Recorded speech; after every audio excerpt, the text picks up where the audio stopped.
It's very hard for you to say no, isn't it?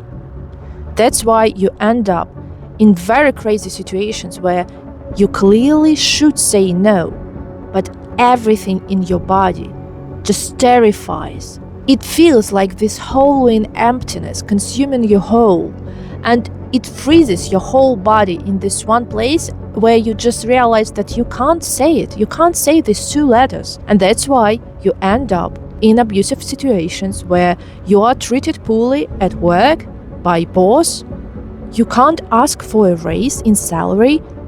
You ignore all of the red flags in your current relationships, and they seem like they are narcissistic ones now. And maybe you were even bullied at school previously, or mistreated by your own family somehow.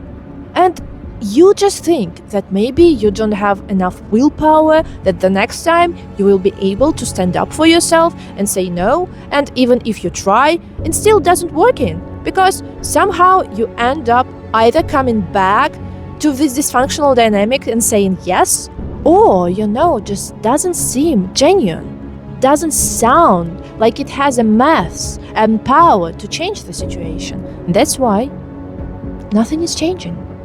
And if it sounds familiar to you, and not only that, if you blame yourself for being weak, for have no bones or have no willpower to change the situation in your life, well, you're not alone, first of all. And second of all, nobody should judge you for that, even yourself. Do you know why?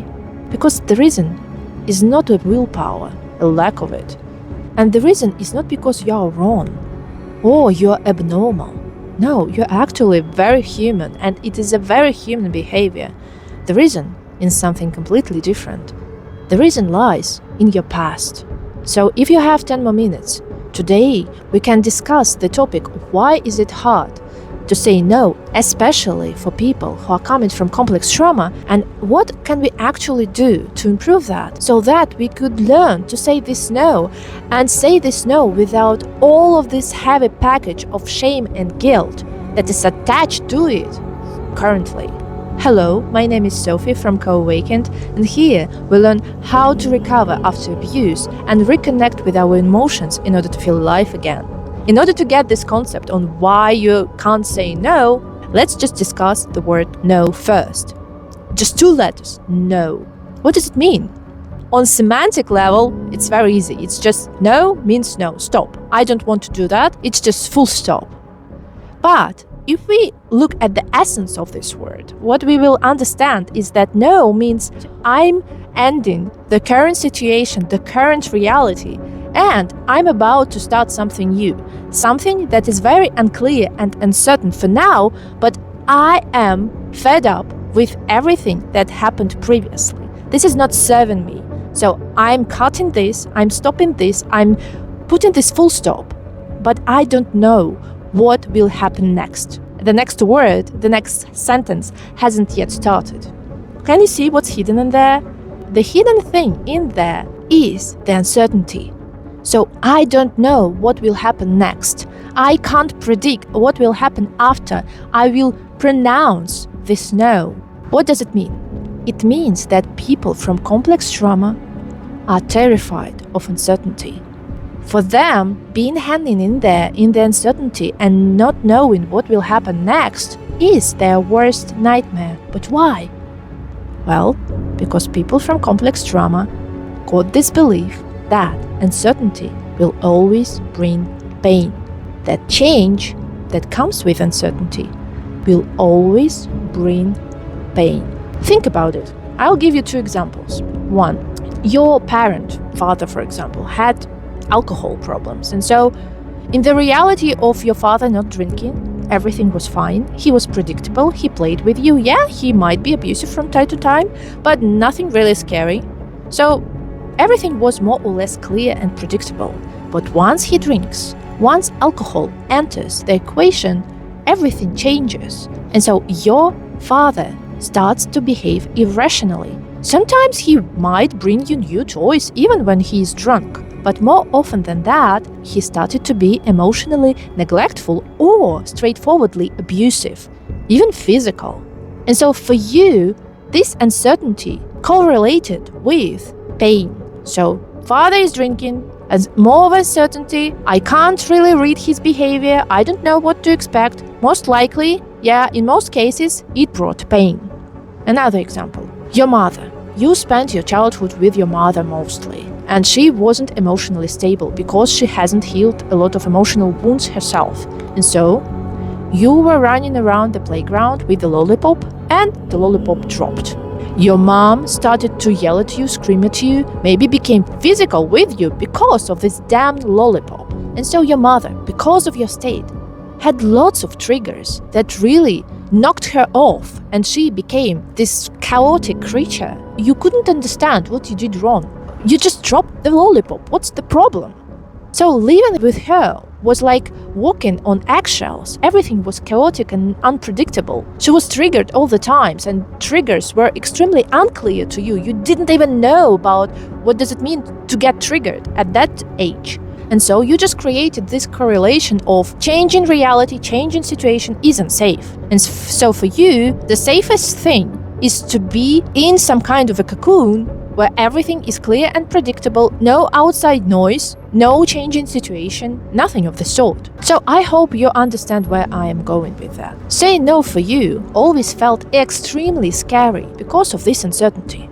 But not only that, believe it or not, as if it wasn't enough, right? Saying no also implies a huge level of trust that you should have inside you, because not only you are ending some piece of reality of yours, you're not only embracing the uncertainty, you should actually withstand the consequences of this uncertainty, be that negative backlash that you will receive if you are dealing, for example, if you are saying this no in quite aggressive context of like breaking up with a narcissistic partner. It's not just no, I'm leaving you and that's it.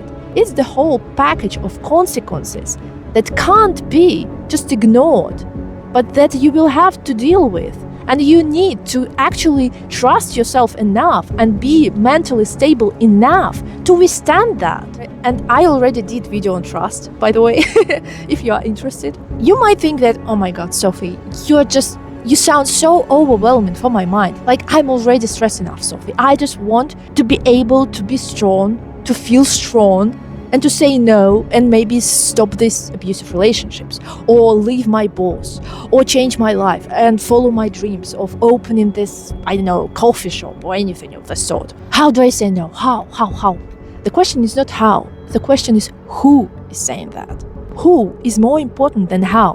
Because how is just the form, but who is the essence? The who is actually the person who will meet the uncertainty, face the consequences of this no, and will be able to withstand the negative backlash that will come with this no and with this uncertainty. In order to learn this who, and in order to become this who, this person who is able to say no, you should actually meet that person deep inside your subconscious mind. I also did a video about subconscious mind and understanding your subconscious mind. If you are interested, once again, I don't force anyone or anything on this channel. If you watch that, you will realize that we are not just one person going under one name, we are a whole ecosystem. And so when you were a child and you were abused, emotionally abused, like I showed you in the previous examples, you not just survived traumatic experiences, you coped with them by splitting your psyche. Your psyche is not one whole field, it's actually the parts of you that hold the pain and parts of you that function in society with the coping mechanisms that you created during the trauma. And so in order to meet the person who will be able to say no, you need to retrieve the pain from your subconscious mind, from the scars who hold the pain of the consequences of you saying no or your inability to say no. The parts of you that actually maybe even said no when you were a kid, but were punished for that. So your inability to say no is not because of the lack of willpower, but because different aspects, different parts of your own self learned that saying no wasn't safe, that saying no will bring more pain. And when you make those parts conscious, when you actually talk to these parts and you actually show them that there is another option available, that not every change brings pain. Discomfort, yes, but not pain. not suffering, not abuse.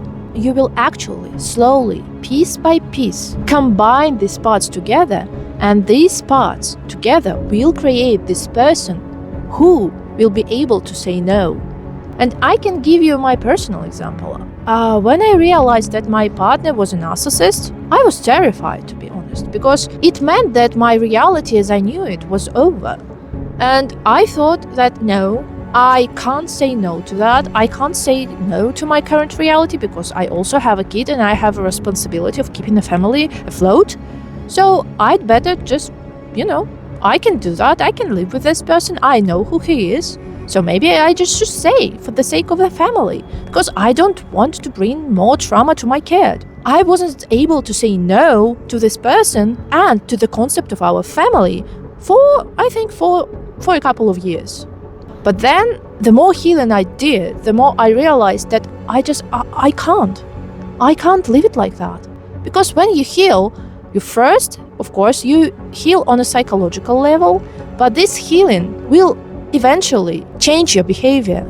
If you heal really, truly, and for real, this will inevitably bring you to changing your behavior. And the more behavior I changed, out of love, by the way, not because I really forced anything, the more I realized that it is painful for me to exist in this surrounding. I just can't. I can't continue like that. I met enough of my parts that hold a lot of pain from my childhood, and we all together made this decision that we have enough strength, emotional strength, psychological strength to say no, which was again terrifying.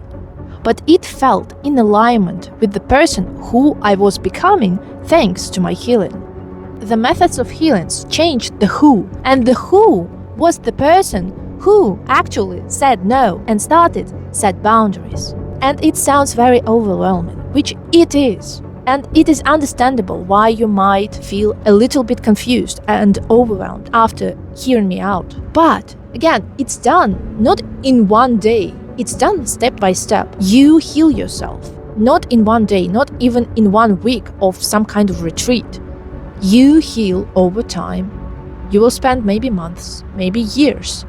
And then you will actually heal enough pain and regain enough coherence in your psyche so that you could say no and feel this inner strength, inner trust, and this readiness to face the unknown with certainty, again, which is trust. It is possible, it is real, but again, it will require you to do some shadow work. And shadow work is such an important step in this process, like I can't even start to tell you how important that is.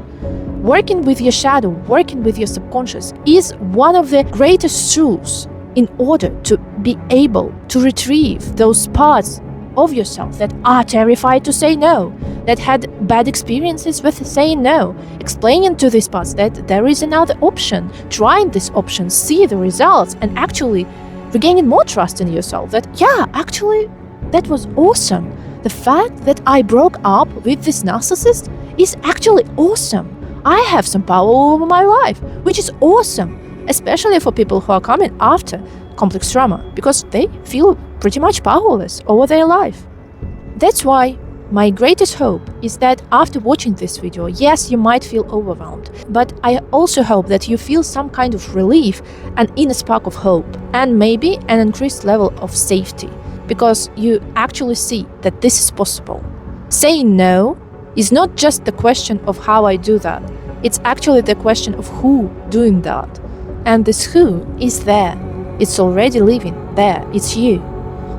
But anyways, I will be always waiting for you here on this channel every Thursday and Sunday in order to discuss more questions related to safety, to how you can improve your life after abuse and actually put more trust in yourself. And so for now, remember, if we heal the who, the how will come eventually. You won't be even thinking about how to say no. With what intonation should I say no? You will just do that, and you will be okay with all of the negative consequences that it will bring, or at least you will be equipped enough to emotionally regulate yourself, even if something goes out of hand. And so, stay safe and trust in yourself. You can do that.